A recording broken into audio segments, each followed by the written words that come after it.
नमस्कार, आप सभी का बहुत बहुत स्वागत। हम प्रश्न निर्माण टॉपिक पर चर्चा कर रहे थे, वो हमने शुरू किया था। आज उसी टॉपिक को आगे बढ़ाते हुए हम आगे उसमें बढ़ते हैं। तो देखिए, टॉपिक था प्रश्न निर्माण। टॉपिक था प्रश्न निर्माण। तो देखिए, यह हमारा प्रकरण है और आज हम इसमें पढ़ने वाले हैं किम शब्द के स्त्रीलिंग रूप। तो देखिए, किम शब्द, किम स्त्रीलिंग, किम शब्द के स्त्रीलिंग रूप का हम आज अध्ययन करेंगे। तो देखिए कैसे बनते हैं। एक वचन, द्विवचन और बहुवचन। बहुवचन,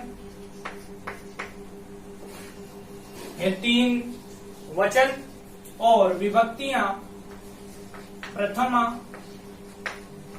और सप्तमी तक 7 विभक्तियां। अब देखिए किम के रूप किस प्रकार से चलेंगे। तो देखिए, का, के, का, काम,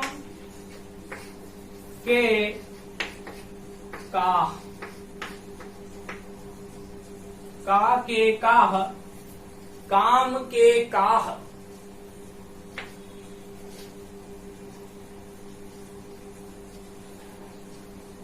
और कया काभ्याम काभी, और आगे कस्य, कस्य काभ्याम केभ्यः, केभ्यः, कस्य काभ्याम केभ्यः। उसके बाद का के काह, काम के काह, कया काभ्याम काभीः, कस्य काभ्याम केभ्यः, और कस्याः, कस्याः काभ्याम केभ्यः।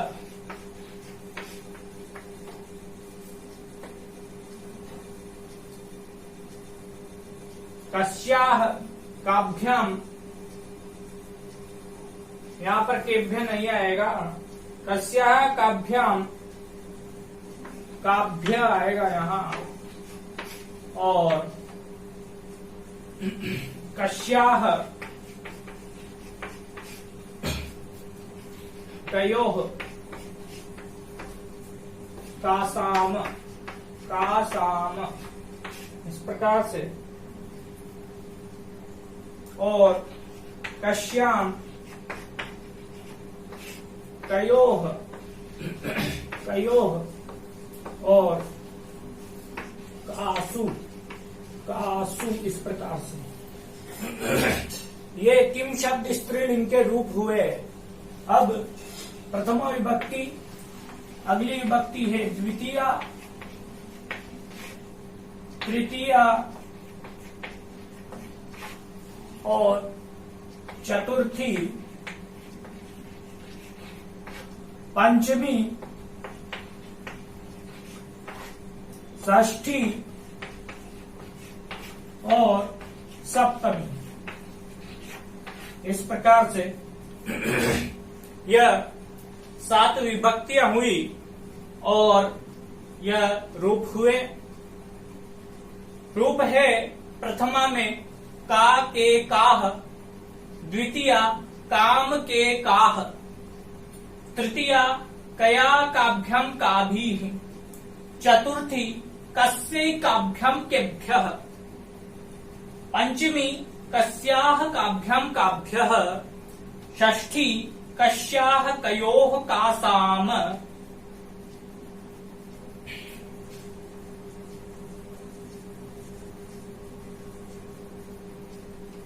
यहां पर गलती हो गई है, यहां पर आएगा काभ्यः, यहां पर क्या आएगा काभ्यः। तो चतुर्थी कस्यैकाभ्यां काभ्यः, पंचमी कस्याः काभ्यां काभ्यः, और षष्ठी है कस्याः कयोः कासाम, और सप्तमी में है कस्याम कयोः काशु। यह शब्द रूप हुए। अब इन सभी शब्दों के अनुसार प्रश्न बनेंगे। इनमें से कोई से भी शब्द प्रयोग किए जा सकते हैं प्रश्न बनाने में। तो देखिए पहला प्रश्न, जैसे नारीषु रंभा श्रेष्ठ, नारीषु रंभा श्रेष्ठ, यह प्रश्न है। नारियों में रंभा श्रेष्ठ है। अब देखिए इसमें कर्ता क्या है, रंभा करता है। अब देखिए नारीषु, अब इसमें रेखांकित शब्द हम करेंगे इसे नारीषु को। अब परीक्षा में प्रश्न आएगा, इससे हमें इस रेखांकित शब्द के आधार पर हमें प्रश्न निर्माण करना है। तो कैसे करेंगे, नारीषु ये शब्द है, रेखांकित शब्द देंगे, उस रेखांकित शब्द की विभक्ति और वचन हमें ज्ञात होने चाहिए। अब इसका हम सबसे पहले विभक्ति और वचन ज्ञात करेंगे। तो नारीषु है तो यह सप्तमी विभक्ति का बहुवचन है। हमने सबसे पहले रेखांकित शब्द का वचन और विभक्ति ज्ञात किया, यह है सप्तमी विभक्ति का बहुवचन।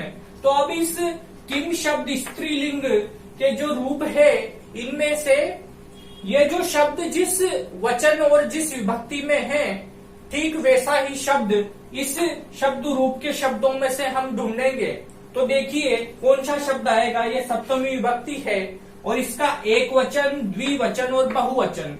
तो बहुवचन कौन सा हो गया, काशु हो गया। तो यही काशु, इस नारीषु के स्थान पर इस काशु को रख देंगे और बस प्रश्न बन जाएगा।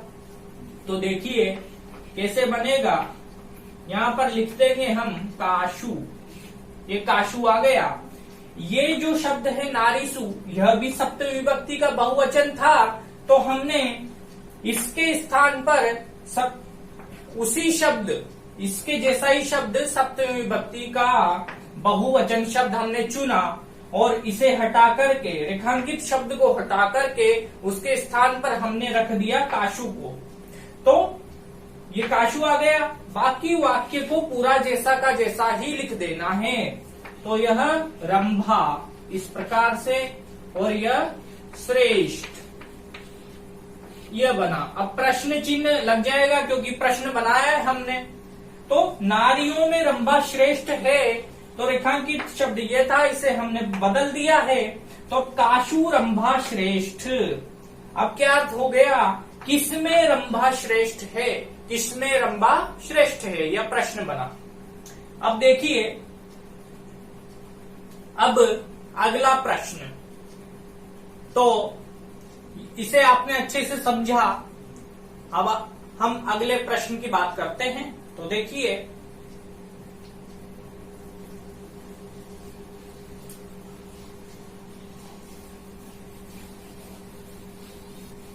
जैसे अगला प्रश्न है, श्री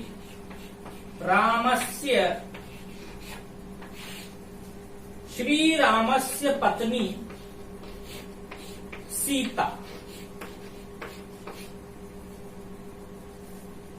यह प्रश्न है, श्री रामस्य पत्नी सीता। अब इसमें सीता को हमने रेखांकित कर दिया है, तो अब इस रेखांकित शब्द के आधार पर हमें प्रश्न बनाना है। तो श्री राम की पत्नी सीता है, इसका अर्थ हुआ। अब प्रश्न बनाना है। अब हमें सबसे पहले सीता शब्द का विभक्ति और वचन जानना पड़ेगा। तो सीता शब्द जो है यह प्रथमा विभक्ति का एक वचन है। तो इसके जैसा ही शब्द किम शब्द से हमें प्रश्न बनाना है। स्त्रीलिंग है सीता, इसीलिए स्त्रीलिंग शब्द का प्रयोग होगा। यहाँ पर पुल्लिंग जो कह, कऊ, के पुल्लिंग में जो रूप चलते थे उनका प्रयोग नहीं किया जाएगा। क्यों? क्योंकि सीता स्त्रीलिंग है, इसलिए स्त्रीलिंग शब्द रूप ही प्रयोग में लिए जाएंगे। सीता है प्रथमा विभक्ति का एक वचन, इसीलिए यहाँ पर प्रथमा विभक्ति का एक वचन कौन सा है? का। तो सीता के स्थान पर हम का को रख देंगे और प्रश्न बन जाएगा। तो देखिए प्रश्न बनेगा, श्री रामस्य पत्नी। अब ये का को हम यहाँ पर रख देंगे, तो देखिए का सीता के स्थान पर आ गया का, और ये प्रश्न चिन्ह लगा दिया, ये बन गया प्रश्न। श्री राम की पत्नी का कौन है? श्री राम की पत्नी सीता है, तो श्री रामस्य पत्नी का, श्री राम की पत्नी कौन है? यह प्रश्न बना। अब अगला प्रश्न देखिए, यहां तक स्क्रीनशॉट ले लें, उसके बाद आगे बढ़ते हैं।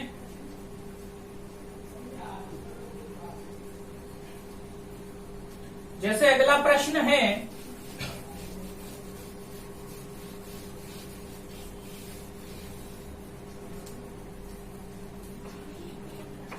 देवये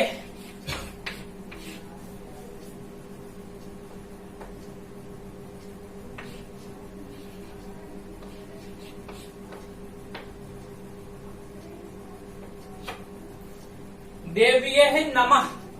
अगला वाक्य है, इससे हमें प्रश्न बनाना है।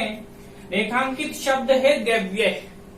अब ये देव्ये जो शब्द है, सबसे पहले इसका हमें विभक्ति और वचन ज्ञात करना है।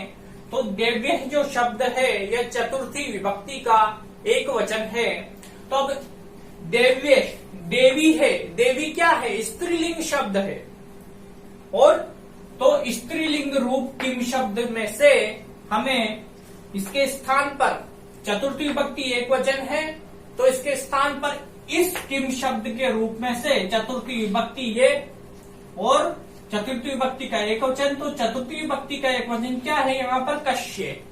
तो अब इस शब्द को उठा करके इस रेखांकित शब्द के स्थान पर हम रख देंगे और प्रश्न हमारा बन जाएगा। तो देखिए चतुर्थी विभक्ति का एक वचन क्या है? कश्य। तो अब इसके स्थान पर ये आ जाएगा कश्ये। अब नमः को जैसा का जैसा लिख देंगे, तो नमः इस प्रकार से प्रश्न चिन्ह अंत में।